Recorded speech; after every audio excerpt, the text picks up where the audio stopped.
अब समंदर में भी पाकिस्तान और भारत चीन को रफेल भारत जो है वो पाकिस्तान और चीन को रफेल की ताकत से पस्त करने की तैयारी कर रहा है। आज दोपहर दिल्ली में 1 से 2 बजे के बीच फ्रांस के साथ परमाणु हथियार ले जाने की क्षमता रखने वाले 26 रफेल मरीन लड़ाकू विमानों के सौदे पर दस्तखत किए जाएंगे। इनमें से 22 सिंगल सीटर होंगे जो विमान वाहक से उड़ान भरेंगे, जबकि 4 डबल सीटर हैं जो ट्रेनर विमान होंगे और जमीन से उड़ान भरेंगे। आपको बता दें कि भारत के पास वायुसेना के लिए फ्रांस से मिले 36 विमान पहले से ही हैं जो पाकिस्तान चीन के खिलाफ तैनात हैं। अब भारत 63,000 करोड़ रुपए में फ्रांस से 26 रफेल एम विमान खरीदने जा रहा है, जिन्हें उसके युद्धपोत आईएनएस विक्रमादित्य और आईएनएस विक्रांत पर तैनात किया जाएगा। ये विमान युद्धपोत से उड़ान भरने के साथ ही परमाणु हमला करने वाले मिसाइल से लैस किए जा सकते हैं। भारत ने यह सौदा भी फ्रांस से करने का फैसला किया है, क्योंकि वायुसेना के लिए खरीदे गए रफेल और अब नौसेना के लिए खरीदे जा रहे रफेल एम के 80% पुर्जे एक जैसे हैं, लिहाजा इनका रखरखाव आसान और किफायती होगा।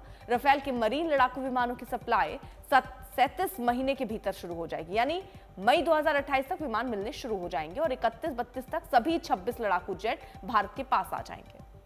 मंजीत नेगी मेरे सहयोगी जुड़ गए हैं तमाम जानकारी के साथ। सबसे पहले तो इन राफेल विमानों की क्या विशेषता है वो बताइए, और क्या ये महज संयोग है कि इस सब टेंशन के बीच ये ऐसे वक्त पर खरीदे जा रहे हैं जब भारत की ओर से कोई बड़ा यहाँ पर रिएक्शन प्रत्याशित है? नेहा, बिल्कुल।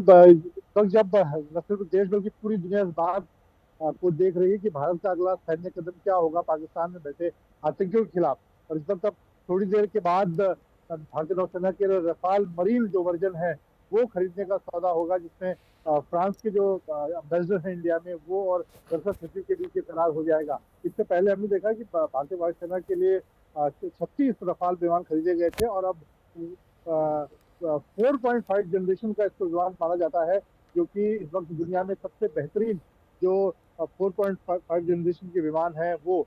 और भारतीय नौसेना को लंबे समय से ऐसे इस तरह के विमानों की जरूरत थी जो अब पूरी होनी जा रही है। तो इस तरह से पहले से 36 भारतीय वायुसेना के पास मौजूद है, और अब 26 जो रफाल लड़ाकू विमान है वो भारतीय नौसेना के पास आने वाले दिनों में होंगे। और समुद्री मोर्चे पर अगर आप देखें तो भारत के पास जो दो विमान वाहक युद्धपोत हैं उस पर इनकी तैनाती होगी। और विमान वाहक युद्धपोत तैनाती का मतलब ये है कि कई गुना इनकी रेंज, अगर लड़ाकू विमानों की देखें तो समुद्र के मोर्चे पर कई गुना रेंज बढ़ जाती है।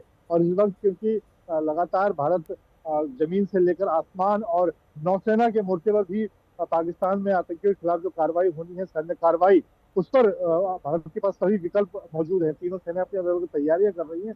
ऐसे में रफाल एम लड़ाकू विमान का जो सौदा आज होगा वो पाकिस्तान की धड़कनों को बढ़ाने वाला है।